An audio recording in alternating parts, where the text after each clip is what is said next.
suis pas à la hauteur. Mais à la hauteur de quoi? Bah, je suis pas à la hauteur, c'est tout.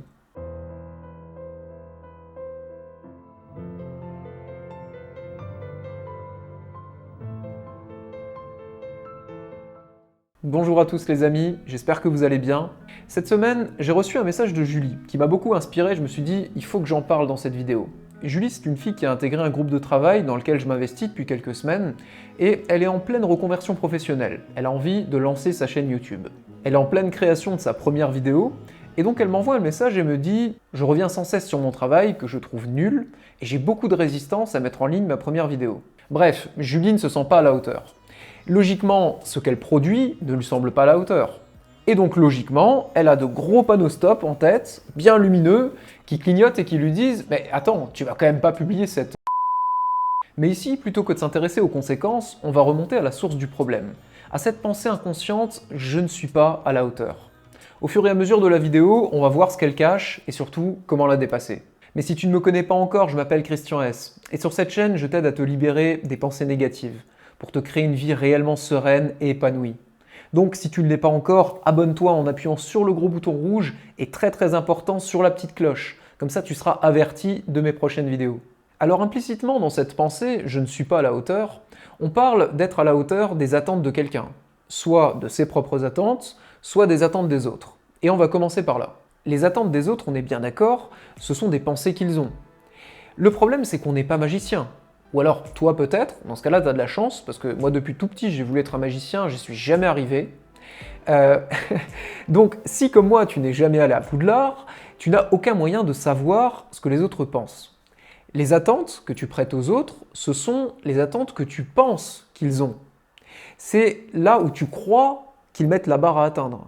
Donc la première question à se poser, c'est est-ce que la hauteur à laquelle je pense que les autres mettent la barre à atteindre est la bonne? Dans le cas de Julie, et dans mon cas également puisque je crée des vidéos, il y a un certain nombre d'attentes minimales dont on peut être sûr. Un son de qualité, parce qu'on est tous d'accord, une vidéo ou un podcast avec un mauvais son, on zappe direct. Une image correcte, propre, alors pas besoin de 4K, Ultra HD++, mais simplement une image propre, filmée avec un smartphone de qualité, ça suffit largement. Cette vidéo par exemple est filmée avec mon téléphone, et je pense que le résultat est tout à fait satisfaisant. Et une élocution correcte. Évidemment, si je me parle comme ça, bon, ça va être compliqué, d'accord? Si je monte pas la voix et que je te parle tout doucement comme ça, là aussi, ça va être très compliqué. Tu vas peut-être monter le volume à fond, mais rapidement, tu vas te lasser, tu vas passer à autre chose. Donc, on récapitule, un son de qualité, il suffit d'un micro. Une image propre, il suffit d'un téléphone moyen ou haut de gamme. C'est OK. Et une élocution correcte, eh bien, ça se travaille. En l'occurrence, Julie, je l'ai entendu dans les appels de groupe qu'on fait, eh bien, elle s'exprime tout à fait correctement. Donc Julie est sûre d'atteindre la hauteur minimale à laquelle les personnes qui vont regarder cette vidéo vont placer la barre. Maintenant sur le contenu, comment être sûr que la vidéo est à la hauteur des attentes des personnes qui vont la regarder? Eh bien, il n'y a aucun moyen.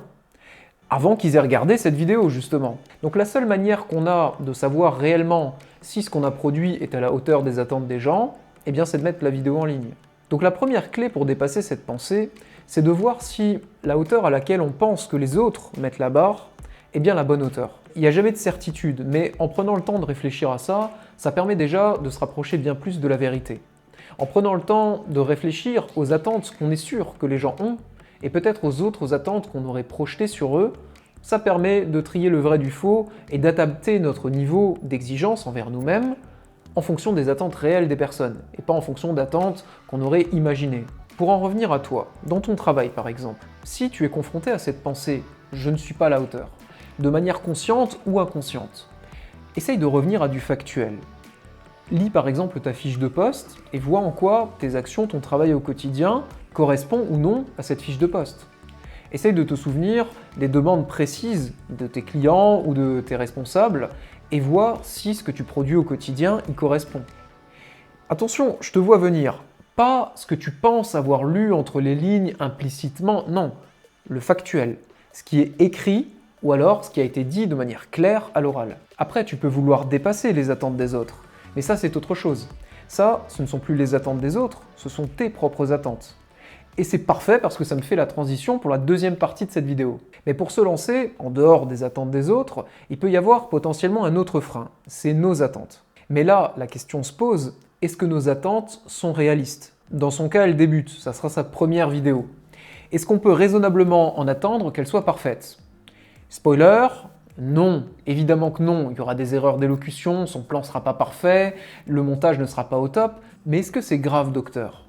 Eh bien, tout dépend. Si les attentes de Julie sont de réaliser une vidéo digne d'un youtubeur qui a 5 ans d'expérience, avec un montage digne d'un professionnel, eh bien oui, c'est grave, parce que elle ne sera jamais à la hauteur de ses attentes. Si au contraire les attentes de Julie, c'est de réaliser une vidéo avec sincérité et cœur, une vidéo qui apporte de la valeur aux gens qui la regardent et qu'elle aura pris plaisir à réaliser, eh bien à ce moment-là non, c'est pas grave du tout. Si dans ton travail ou dans n'importe quel autre aspect de ta vie, tu places la barre à une hauteur inatteignable et qu'ensuite tu te dis je ne suis pas capable d'atteindre cette hauteur, c'est pas très honnête intellectuellement, pas vrai? Tiens, je vais te raconter une petite histoire. En 1993, Sergei Boubka établit un nouveau record de saut à la perche. Il saute à 6,15 m.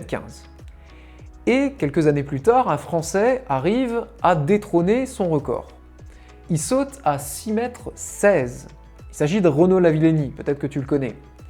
Et ça arrive en 2014. 1993, 6,15 m, 2014, 6,16 m. 21 ans pour 1 cm. Si avant de participer au championnat du monde en 2014, Renaud Lavillenie s'était dit « Ok, aujourd'hui, je vise les 8 mètres », qu'est-ce que tu crois qu'il serait dit après avoir sauté? Donc, tu vois, si tu te fixes des objectifs inatteignables, si tu places la barre à une hauteur tellement haute que tu ne seras jamais en mesure de l'atteindre, eh bien, évidemment, tu ne seras jamais en mesure de l'atteindre et du coup, tu vas avoir énormément de pensées négatives. Et c'est ça la deuxième clé que je veux te partager, c'est essayer de voir si tes attentes sont réalistes. Est-ce que tu es capable d'atteindre les objectifs que tu t'es fixés? Est-ce que tu es capable de sauter à la hauteur à laquelle tu as placé la barre? Si oui, eh bien, tu n'as plus qu'à faire les efforts pour les atteindre. Si ce n'est pas le cas et que tes attentes ne sont pas atteignables, eh bien peut-être qu'il faut descendre un petit peu la barre. Et ça nous amène naturellement à la troisième clé qui est d'être bienveillant avec toi-même. Ne sois pas trop dur avec toi-même. Ne te fixe pas des objectifs trop complexes à atteindre. C'est bien d'avoir des objectifs ambitieux, de vouloir t'améliorer, progresser chaque jour, c'est génial, je suis le premier à te soutenir. Mais c'est un point d'équilibre entre des attentes ambitieuses et des attentes irréalistes. On dit souvent de viser la lune pour au moins atteindre les nuages. Sauf que souvent, faire ça, c'est le meilleur moyen de ne pas décoller du tout.